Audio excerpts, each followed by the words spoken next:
Laser absolutely can help. I think acute injuries heal faster. It can help nerve injuries heal. It's not going to grow back new cartilage. When your mitochondria work better, right? Everything else works better.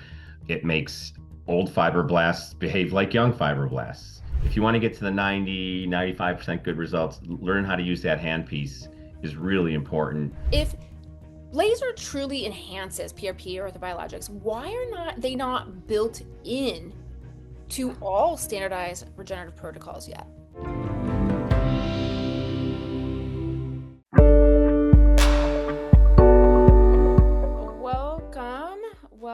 Welcome.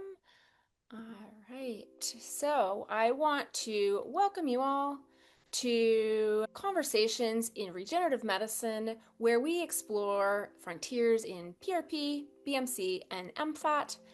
And this is a series that is with pioneers of regenerative medicine, where we maybe tackle some more controversial topics and uncover cutting-edge insights that are shaping the future of interventional orthobiologics.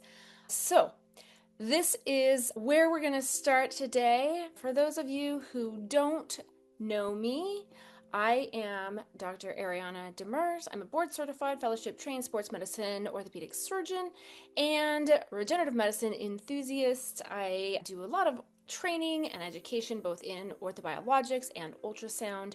I have successfully moved my practice in rural Northern California away from insurance, and I am passionate about helping doctors incorporate orthobiologics seamlessly in their practices.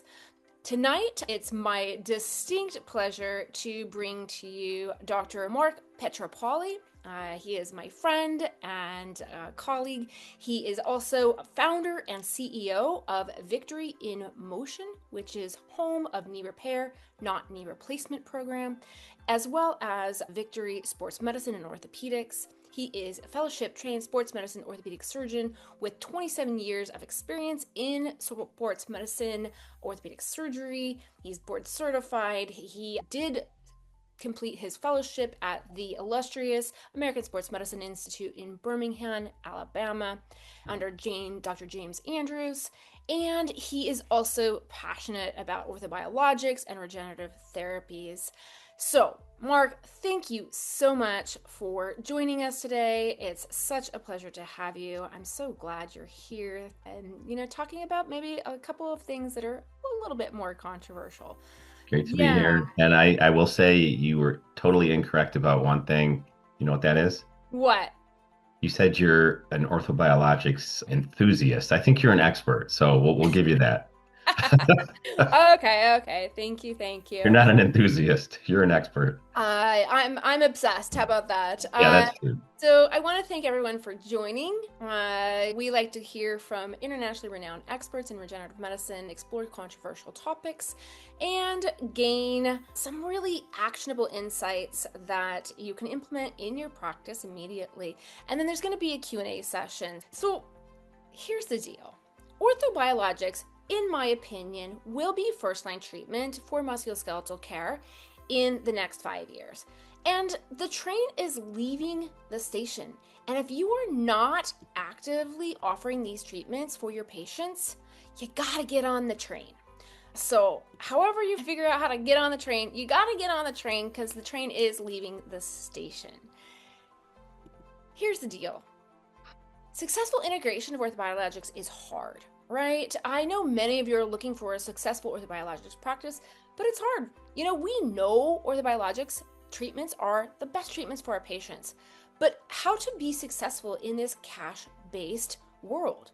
Maybe you've tried some things. Maybe you're saying to yourself, I don't know the science, I don't know the techniques, I don't know cash business, I don't know marketing. And, if you tell me that I have to do more sales, I'm going to poke my eyeballs out. So maybe you've thought, or maybe someone has told you that you're not good at business. And it's not our fault. We didn't learn this in school. Maybe some of you are struggling with how to be successful and capitalize on the $4 billion orthobiologics market out there. Yes, I said $4 billion, which is quite something.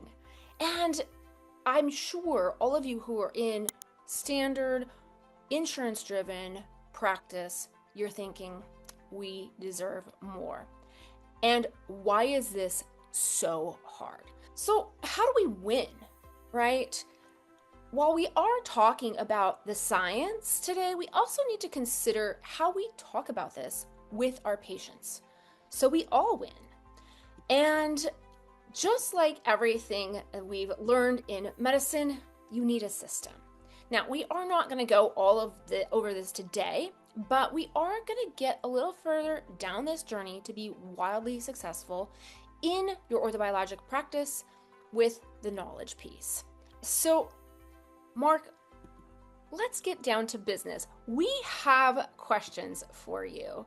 And our first question is, we're talking about the science and also how to consider this with our patients. So, is laser therapy actually regenerative, or are we redefining regeneration as to just justify better pain control?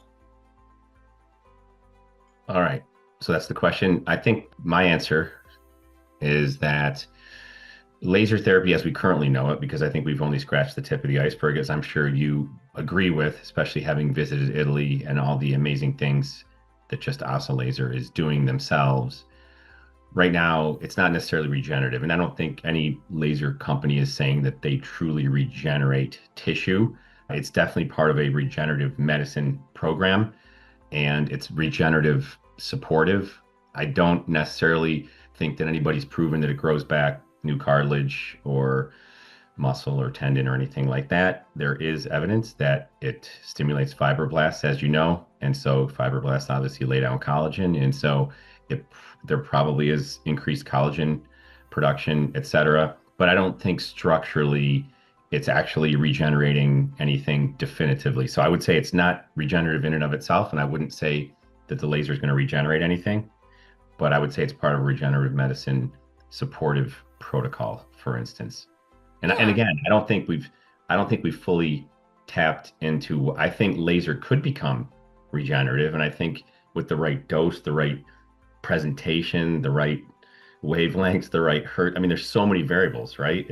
It could become regenerative. And in my mind, I do feel the Star Trek tricorder is going to happen someday. Ultrasound is going to be the how we look inside or some other imaging, and laser or the ultrasonic waves or things like that are going to be utilized to help heal, but also maybe even if focused properly, perform surgery, partial meniscectomies, things like that. So I don't think we've really reached the full potential, but right now, long answer, it's not regenerative, no. And maybe going one step farther, and I'm just, thinking out loud, picking your brain, because there are so many people out there that are jumping on this, oh, I do regenerative medicine bandwagon. And then the question is it, what is that definition of regenerative medicine?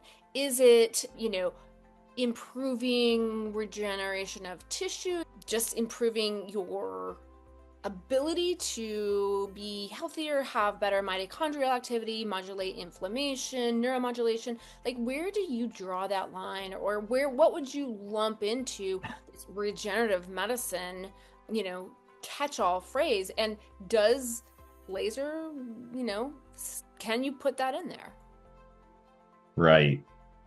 So from an FDA and FTC standpoint, I don't think we really can't say that we're regenerating anything pretty much with any treatment that we're doing currently from a regulatory standpoint. So you should start regulatory first. But if you look at all the government websites on an FDA website, FTC, et cetera, they do talk about regenerative medicine. So that is actually a term that the government uses, even though some, as you know, some attorneys, some healthcare regulators still feel we shouldn't even use that term technically. But I just think, to me, there's no definitive definition of it, but really regenerative medicine is using the body's ability to heal itself and us helping the body do its job. So I just look at it that way. And I do think, maybe I shouldn't say this, but I do think there are ways to regenerate tissue, but technically we can't say that yet. But I don't think laser necessarily at this exact stage is doing any significant structural regeneration of tissue. Right. Yeah. I tend to agree with you that term regenerative medicine is how we help the body heal itself. And I do think that lumping laser into that laser does help the body in that supportive role. So my next question is advocates for the MLS laser say that it reduces inflammation, improves circulation, and accelerates tissue repair. So why do outcomes plateau without PRP? Or, if lasers work so well, can it be a standalone replacement for injections? Or what else is going on here? I think that's a great question. And I think I'm a good example of that in that I was exposed to actually laser therapy back in the late 90s, early 2000s during my fellowship in Birmingham. Kevin Wilk, huge laser proponent, physical therapist, doctor of physical therapy, really ahead of his time using laser, forever. And I was also exposed to very early PRP. It was probably mostly blood, frankly. But so when I went into practice, I started utilizing laser was too expensive. As time went on, I started using PRP, but I didn't know, like, you're teaching the business of orthobiologics and you say a business on the slide. I didn't know anything about the business, which we're not taught, right? We have no idea. So I had no idea how to present PRP or biologics or even laser if I had it at that time to my patients. And obviously, this is great that you're teaching this type of stuff because you need to be able to do that as well so you can deliver the best care to your patients. So eventually, what happened was, yes, I was dabbling in PRP. I did have an ultrasound. I had been using PRP for probably 9 years before I bought my first laser. But once I bought the laser, that's a significant investment, as you know, and it's a lower entry point cash outlay for a patient.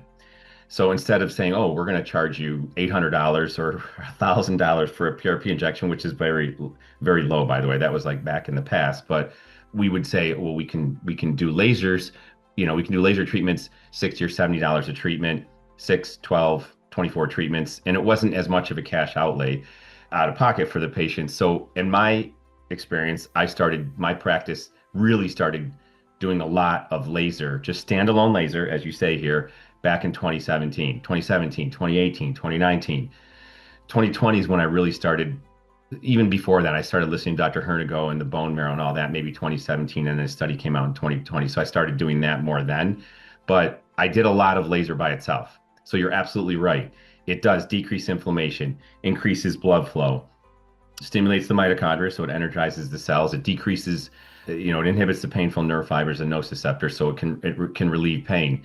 So it's relieving pain, it's decreasing swelling and inflammation, it's increasing blood flow. So it is helping healing. If you do an ultrasound or an MRI of an area that's injured and you do laser on it, you're going to see it changes, it improves. It goes from white to normal tissue on an MRI or reverse on an ultrasound. So, but if it's a chronic condition like arthritis, it absolutely can help the pain. It can help the inflammation go down.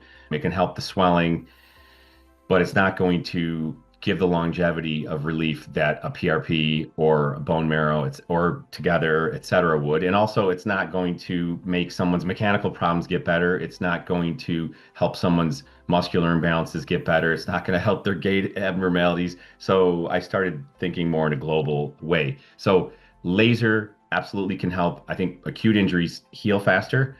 I think there's proof of that. It can help nerve injuries heal. There's proof of that. It can help symptoms from arthritis. It's not going to grow back new cartilage.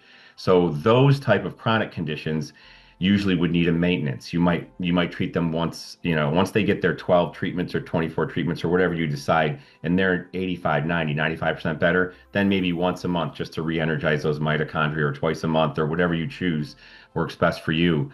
So it can be a standalone, but it doesn't.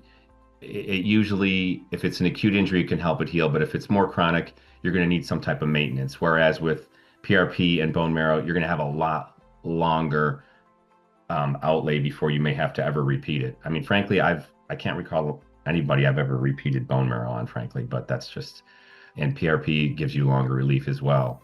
So I hope I answered the question. So can it be Absolutely. standalone? It can be Yeah. standalone, but you're going to need to do some maintenance for a chronic condition. And it still works. It works great, but it's not structurally changing anything. And so, as you know, I treat things and you treat things more globally. We do programs. I started out doing just a shot or just laser or just, but when you do a whole program, you're going to account for all those, and including diet, right? Diet, hormones, right? Everything. So it can get very, very, the more you know, the more you realize we don't know, right? Right.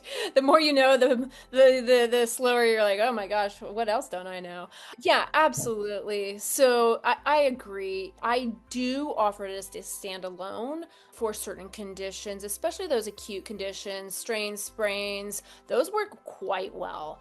And then in combination with my PRP, BMC, MFAT interventions, I'm using MLS. And we do have that evidence that it does actually improve the outcomes when given in combination. So we still have more questions for you, my friend. So our next question is, are we confusing this biological plausibility with clinical proof when we're talking about laser outcomes? We know from a biologic plausibility that mitochondrial activation happens, ATP upregulates nitric oxide signaling. This all sounds really compelling, but where do we cross from plausible to proven clinical effect? And should regenerative medicine demand maybe a higher bar than, the traditional pain management medicine historically has? There's a lot of questions there, but I I would know, say, but yeah, I mean, well, there is biologic proof that there is scientific proof that laser does, as you just said, improve the biologic milieu and the physiology. And it's kind of like preparing the fields before you plant the seeds type thing. I'm a gardener, so I like to use that. It's also like sunlight. And energizes your mitochondria. When your mitochondria work better, right? Everything else works better. It makes old fibroblasts behave like young fibroblasts. It probably makes old platelets behave like young platelets. No one's done that study yet, but the fibroblast one's been done. So, I mean, I think there's biologic proof. The clinical proof is more patient reported, just like data biologics is all patient reported outcomes. And there is proof that just a PRP shot alone is going to help, people's pain goes down and their function goes up. If you look at those two graphs, if you use laser, their pain goes down further and faster if you combine it with the PRP. And if you combine it with the PRP, the function goes up faster and goes up higher. So I think that's some of our clinical proof, but should there be better, maybe actual, that's patient recorded outcomes in data biologics showing this, but are there definitive studies showing that laser improves orthobiologics? And I don't know as though we have randomized double-blind studies that show that yet, correct? Would you not agree? yet. I would agree. We don't have those studies yet. Don't give me something else to do right in my spare time. But yeah, I do know that that does exist in our real world data from data biologics.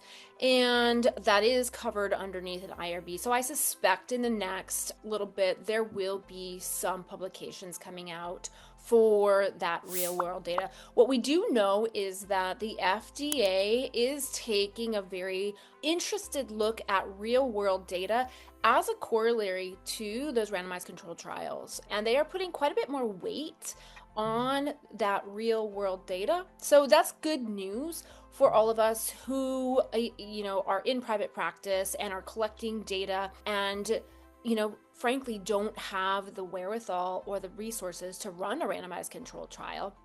I also think that, as we collect these massive data sets, the translatability between patients in the real world starts to become much more compelling. So if we can find that in the real world, that it does decrease pain quicker and more and increase function faster and better, well, I think that that may be pretty darn compelling to be able to add laser therapy. So I do think we are further along than just the biologic plausibility. And I think we do have some early clinical proof about laser outcomes when we talk about regenerative medicine or PRP or the biologic in combination with laser. So I would 100% agree with you. Right. I mean, it would be very interesting to see if we had a sham laser that was, you did PRP and one group got the sham laser with the PRP, and one group got the laser. I would be blown away if there wasn't an improvement with the real laser, but you never know until someone actually does that study. As Don Buford always says, the same, also like really what matters most is what, the patient, what comes out of the patient's mouth. That's the best outcome study of all. And if they're doing better, they're doing better. Ultimately, that is what, this is all about. But it would be very interesting to see those studies done. Someone's just going to have to do them. Yeah, right. All right, everybody on the call, let's get I have going. laser, I'll help. Yeah, no, have laser will travel. So we still have more questions. So does laser therapy in your practice improve outcomes or just across the board improve patient satisfaction scores? Patients feel better with laser, right? But does this feeling better correlate with longer durability, longer term joint health? Are we measuring the right endpoints? Is patient satisfaction the appropriate endpoint to measure? It's a nice one. It's one of many to measure, sure, for sure. I mean, because someone has great range of motion and they can do all these activities, but if they're not happy, then they're not happy. That's not so. You do want to know what their satisfaction level is. Function is just as important as pain relief in my mind. So laser therapy is very good for decreasing pain, and I do think it does help improve function, but I think there's more, I strongly believe in the physical medicine and the total body fitness and the, physical therapy and rehab aspect of things. I think that significantly improves function. So measuring pain relief is important. Measuring function is really important. So those are the two main things we look at when we look at our data biologics. And we do look at patient satisfaction. I think ours is 94% right now, and it was 93 at one point, and we're always trying to get better. So it helps. It does help you try to get better, and you do want to see people in the 90s. No one's ever 100%, except death or taxes, when you look at a whole group. So Yeah, absolutely. Yeah, I would agree. And I do think one of the things we haven't talked about from a patient satisfaction standpoint is they get more touches from your team. true, They get to come back and get loved on 12 extra times. absolutely They get that attention, they get their questions answered, they get all of that other piece, that intangible that really helps, I think, drive satisfaction as well. Is you agreed. have 12 extra times to prove that you are better, different, worth the wait, whatever, because you're giving them this extra time, this extra modality. I love it. It's great insight. So our final question for you: if laser truly enhances PRP or orthobiologics, why are they not built in to all standardized regenerative protocols yet? Well, I think they are starting to be built into for sure. I mean, I have seen an absolute explosion in the amount of laser being used. And really, it's been over the last 3 or 4 years. I mean, you and I remember back maybe when 2022, 2023, and the group that we were in, the mastermind that we were in, hardly anybody had laser, but little by little, more and more people got it.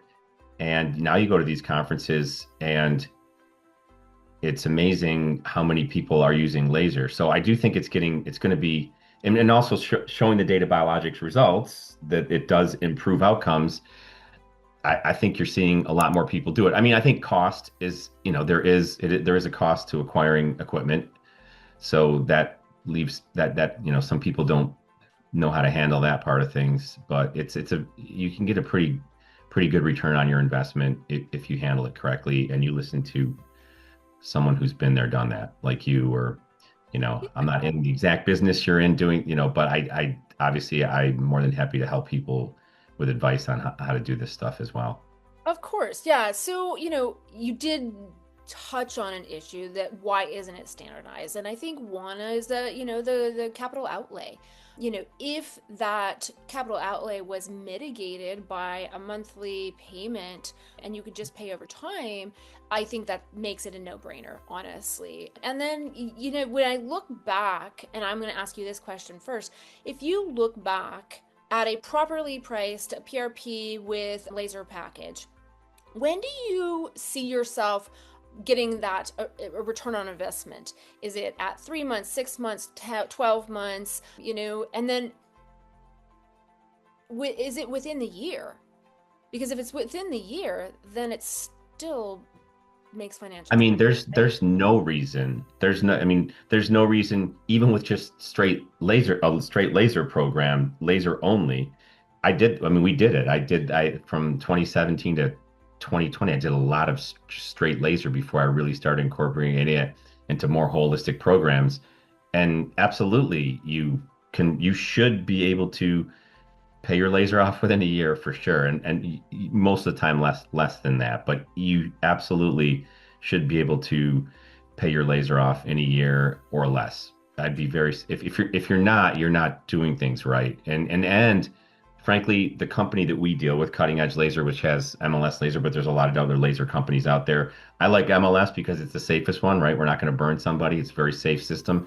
But there's a lot more resources from these laser companies out there now to help you with that as well. And then obviously you have someone like Dr. DeMers, who is actually like literally teaching it to other doctors. And so it's so much easier to do it now because there's so many people helping like you. And I think it's huge. We didn't have Yeah. that. Yeah, when I look back at my financials, I probably broke even at about the 5 to 6 month mark. But Sure. when you look at that, that's a game changer because then Absolutely. from months 7, 8, 9, 10, 11, 12, you're actually making money on this purchase. So honestly, like this is not a pitch for this, but I just think that it's such a beneficial adjunct. It helps with pain, swelling, inflammation. It helps your patients and increases patient satisfaction. It's just really for me a no-brainer. Here's another thing we didn't really talk about either, is that not everybody can have, like, if you have a sports medicine practice. My practice was heavily sports medicine. Gotten older as time's gone on. My avatar, my ideal client, but there's a lot of people who can't stop playing sports, or even they just started their golf league. They have Dacre-Vein's tenosynovitis. They're not going to want an injection, even, they're not going to want to slow down for anything. And so that's where modalities such as laser and shockwave are awesome for people who you have a runner training for a marathon, i.e. myself. I used laser many a time to keep training so that I didn't have to stop. And I would have had to stop it, or at least slow down or alter, if I had a PRP or a bone marrow shot or something like that. So it's tremendous for people who can't afford to stop doing what they're doing. It's just tremendous for that. So You're exactly that's a right. huge niche. Yeah, you're exactly right. I sort of, I treat my daughter, who's a soccer player, and she won't stop. And it's like, well, Absolutely. you're either going to play hurt or you're going to play unhurt. So let's pop you under the Yeah. laser and keep you going. Daughter had her own protocol. It was called the Bella protocol. So it was for fat pad inflammation, anterior knee pain, and we still use it to this day. So the Bella protocol. So yes, absolutely. It's great for those types of situations. And it's very safe. No needles, no shots, no side effects. It's very safe. Really, the growth plate contraindication isn't really a contraindication. It's no one really proven. If you just fired it over the growth plate 24/7, it might cause that growth plate to, because increased blood flow, maybe it theoretically causes the growth plate to grow faster and that limb to actually get longer and then maybe close sooner. But no one's ever proven that, and no one is using it in that type of situation. And if you use the handpiece, you can aim away from the growth plate anyway. So just as an Unless you're my yeah. daughter and she's got Seaver's disease and she has a growth plate, Well, yeah, apophysis. that's a fine one. Yeah, but that one's fine to use it on, right? Yeah, absolutely. Yeah, Yes. yeah. Awesome, awesome, awesome. So, you know, this has been such a great conversation. So the question is like, what's the next step? We've talked about the science, we've talked about laser and how compelling that is. So the next step is attracting the right patients. You need our system, right? Our practice launch system. And we now have all this knowledge under our belt and we know how to use it, but now we need to know who the right patients are, the ones who need our help, how to create that cash-based business, how to convert those consults. Maybe they aren't a candidate for PRP, but they'd be an amazing candidate for a laser therapy because they're terrified of needles. And then clearly you need this system, a systemized approach to be able to put it all together for success. So I want to just give you an opportunity. If you want the fast track, come join us in Clearwater. We do our hands-on lab, and join us in Clearwater, Florida. Saturday is our Business of Orthobiologics Express course. On Sunday is an actual cadaver lab with advanced technology training in adipose harvest and bone marrow concentrate aspiration, as well as get your hands on the Excel PRP and PC and really figure out how to do that. But on Saturday, we talk about patient-focused branding. So how do you brand your practice to attract and keep your orthobiologic patients? We talk about effective pricing strategies, and I think Marc went into that a little bit. We talk about using AI to expand your practice and tools and tactics for growth. And then clearly we talk about how to overcome challenges and avoid common pitfalls in your practice. So scan the QR code. That should be good for continuing through this spring. And then I do have a little quiz for you all. If you're not sure where you fall in this continuum, scan that QR code and that'll help you assess, are you ready for capital investments like a laser therapy? What's your clinical confidence? Do you have a non-compete that you're having to deal with? So these scores will help you kind of tell you whether you're ready for full practice launch, maybe a lean PRP start, or just maybe an early stage interest. If you want more of this conversation, we are having a virtual training experience in February, and this is designed for licensed clinicians who want real clinical and business clarity before making their next move. So this is a virtual event. It's February 14th. You're going to learn how to use MSK ultrasound to inform patient selection and regenerative planning, as well as cash pay structure and patient acquisition frameworks and marketing. I would love to see you all there, so please scan the QR code, check it out, come on down. It's during the day, so you can still have your Valentine's date at night, and you can spend all of Valentine's Day with us, getting your business and your micro practice launched in one day. I do want to give you a congratulations. This is Marc's new book, Repair, Not Replace, Natural Joint Relief Without Surgery or Pills. He is now an Amazon #1 bestseller. Yes, I've got my copy too. Yes. And if you're interested, this is a phenomenal book kind of giving us the how to and how you came from this surgical mindset and really moved forward and through the thought that you knew there was a better way to treat patients in a comprehensive approach. That Victory in Motion programming that you've created is phenomenal. So if anyone is interested in purchasing the book, I definitely picked up my copy. It's an awesome read. So I just wanted you to be aware you are talking with and listening to a Amazon #1 bestseller author, Dr. Marc Pietropaoli, with the foreword by Dr. James Andrews, which is, what an honor and a privilege. So I just wanted to put it through to everybody for questions. This is our live Q&A session. This is the time when you can ask any and all questions related to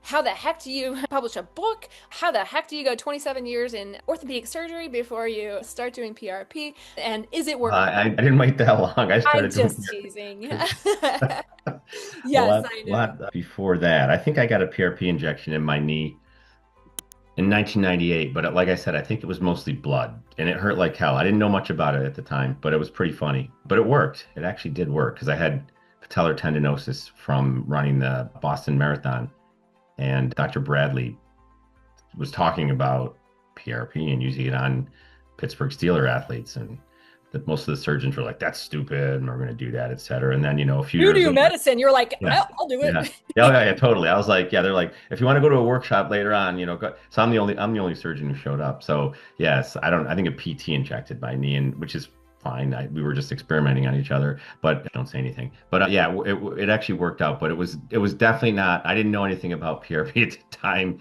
but I knew that there had, that there was a way to the body to help heal itself. And Kevin Wilk, Dr. Andrews, Dr. Bradley, Pittsburgh Steelers doctor, taught me a lot regarding that. And, a few years later, when Hines Ward, 2 weeks after spraining his MCL, he got a PRP injection. It was a huge thing all over the news, and he got back and played in the Super Bowl that year. And Steelers won. Boom! It was like all of a sudden every sports medicine doctor thought it was cool. So that's just a little taste of my origin story. But I was very fortunate to have great mentors for sure. Yeah. Yeah. So there's some questions here in the chat. Number one, what's the anterior knee profile of Hertz and intensity? He wants to know what the Bella protocol Hey, is. Jonathan, I saw you on here somewhere. I don't have to. I'd have to look up the exact thing, but I can almost guarantee it's mostly handpiece with an MLS laser. And it's seven. It would be 700 hertz because it's anti-inflammatory, and probably started out at 50% for the first two or three, and then crank that up to 100. But 700 is more anti-inflammatory, and it was to aim it more through your, almost like your portal site windows, and a little even more anterior at that fat pad. And then there was lymphatic drainage that was utilized as well. But I don't believe, with her growth plates were wide open at the time, that we used the ultra head for that protocol. And nowadays, you probably could use the ultra head because people aren't as scared about, quote unquote, using it over growth plates. But it was learning how to use that handpiece to get into the nooks and crannies is a really big advantage that a lot of people, they just go, oh, this is a robotic laser and you can just set it and forget it, which you can. You're probably going to get 70 or 80% good results. But if you want to get to the 90, 95% good results, learn how to use that handpiece is really important.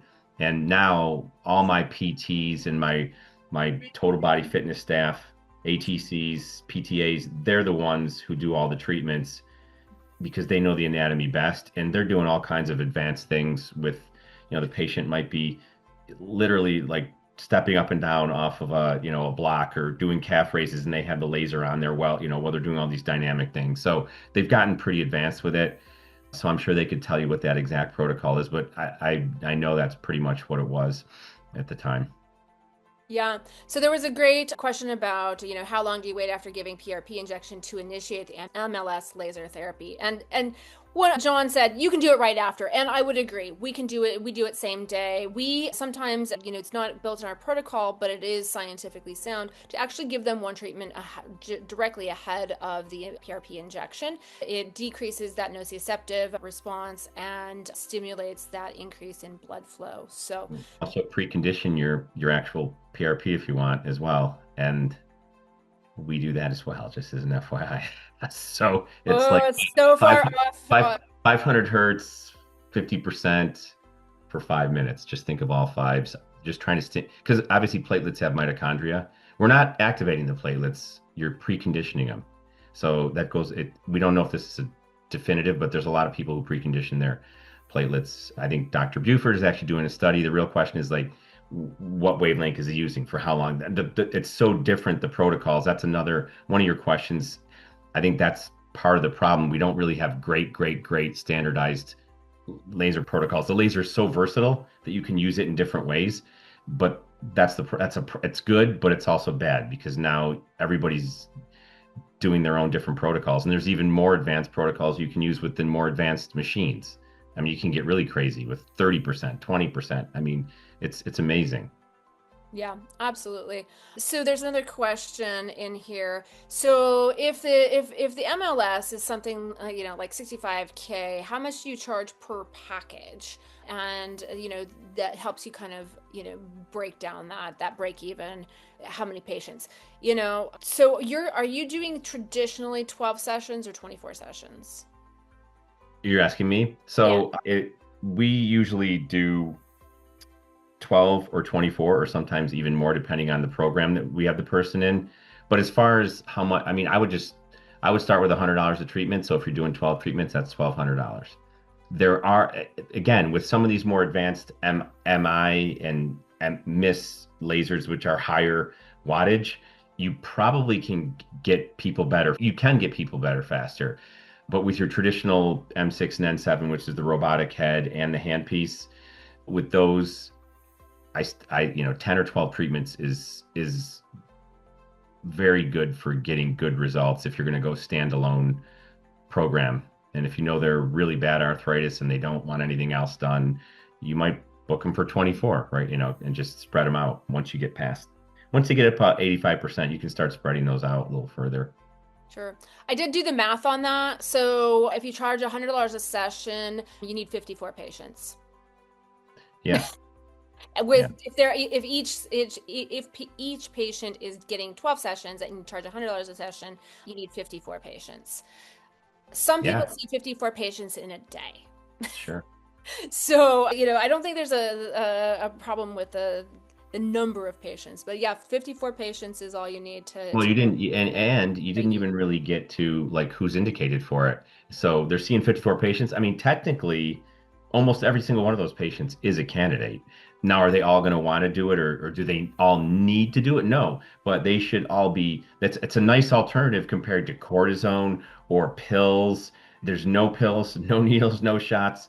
It's very, very safe, and no narcotics, no side effects from taking anti-inflammatory medication. So I think who's a candidate, just about everybody's a candidate, unless they have a tumor or if you're, if they're pregnant and you're not, you don't want to be treating the spine, or directly over the baby or over the pacemaker. But there's not too many people who technically are not candidates to at least offer it to. It's their choice. They can say yes or no. That's the beauty of it. You don't demand somebody use it. You just educate them and then they can decide if they want to or not. So maybe not all 54 are going to do it, but it's not in your mind, it's in their mind. What if it can help them, and don't take it personally if they say no, but start offering it to everybody. Don't be Yeah. afraid. You're not going to, you're just being honest with them, and they can say yes or no. And if they say no, boom, you move on. Yes or no is good. Maybe's terrible. Maybe is horrendous. You don't want a maybe. You want a yes or a no, and you're fine. That Yeah, that's one huge absolutely. piece of advice with anything that you're doing that's cash pay or out of pocket. The best answers are yes or no. Maybe is the worst answer and a complete waste of time. So do your best to not get a maybe. Yeah, that is solid advice. I will share with you the one thing that really changed from a financial viability, but also changed my mind on why, who do I offer this to, is I honestly included it in my package as part of the package and then just raised my price $1,000. And everybody had an option to have it, and they didn't really have a choice not to have it. It's more like a gym membership where the Yeah, for sauna is sure. available, For it's sure. recommended. You can choose not to, but you're still paying for the sauna. So you should probably take advantage of the sauna since we think it 1000%. gives you better Yeah. outcomes. So for me, Yeah. that has been the fastest, easiest way to get that business on the books and completed. And it's word of mouth. I have lots of people. We do not advertise standalone laser packages at all, but we have a number of patients who come in and ask about them because their neighbor had laser, or their friend had laser, or their mom had laser, and they're like, I just want the laser. Like, they said this was amazing. Can I please do it? And so of course the answer is yes. You can, but we just don't advertise that. So great. So any other questions about laser therapy, the science behind it? If there isn't any, I am going to leave everybody with a little FYI. There is, and Dr. Pietropaoli alluded to this, that there is a new style of laser coming out in 2026 that has a significantly higher dose while still maintaining safety and tissue safety with not being able to get a burn. And so just like we talk about, dose is really important in orthobiologics, whether it's PRP, BMC. Dose appears to be quite important in laser therapy as well. And so I think the more that we can be precise, the more that we can know what our treatments are, whether it's PRP, BMC, what the watts are, what the power is, and understand that dosing appears to be significantly more important than we've paid attention to. It is not a quantitative thing, it is a qualitative thing. And then I would leave you with an observation that dose is not just for treatments, but if you may take a look around at medicine in general, it appears that we are overdosing on work. And that when polled, doctors don't choose to leave medicine in their perfect world. They just choose to reduce the dose. And so that desire to practice 2 or 3 days a week and not work 60, 70, 80 hours a week also is a dosing issue. So people who are burnt out, people who are overwhelmed with the job of a doctor, it does appear to be a dosing problem. So that's what I'm going to leave you with tonight. If there are no further questions, Marc, congratulations on your book. Congratulations on the Victory in Motion and the VFit program, VSlim program. These are awesome programs. Such a good job. Your patients are super lucky. And for those of you who are wondering, how do we become successful in our orthobiologic practices? How do I purchase a laser and get a return on investment in the first 6 months of having this laser? Come to the virtual training, come hang out with us for a day and get you way further along on that journey towards autonomy, towards success in your cash-based orthobiologic practice. So thank you so much for joining us. I really appreciate you joining us. And if there is no further questions, we will wrap this up tonight. And well, thank you, Ariana, for having me on. And thank you all for watching. You have an amazing teacher here. Listen to her. And I've known her for a long time. She'll teach you well and correctly. And you'll bypass years of trial and error, which is huge. So right. I highly recommend her in many ways. She's tremendous and is being very humble, but great job. Thank you. I appreciate being on. Thanks so much, Marc. Thanks for joining us. Everybody, thanks so much for joining us. Be kind to yourself, and we'll see you in 2 weeks for a very exciting guest in 2 weeks. So keep tuned, keep posted on LinkedIn. Much more exciting than me. Oh, no. You're an Amazon #1 bestseller list, man. Yeah, that's pretty darn good. We'll take it.